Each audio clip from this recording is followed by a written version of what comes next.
सामग्री लागते. अनंत जन्माचं निष्काम कर्माच्या केलेल्या पुण्याचं फल.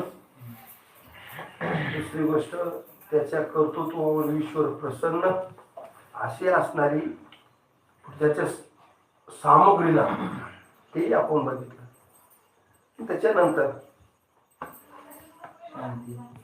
त्याच्या ठिकाणी 2-3 प्रकारचे लक्षणं सांगितले. शांती, दांती आणि श्रद्धा.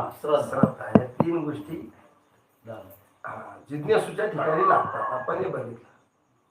तर त्याच्या शिष्याच्या शंकेवर त्याच्या समाधानासाठी महाराज इथं सांगतात की तुला जर जन्म मरण टाळायचं असेल, संपवायचं असेल, तर जगात एकच व्यक्ती आहे, ते साधू संत ब्रह्मवेता.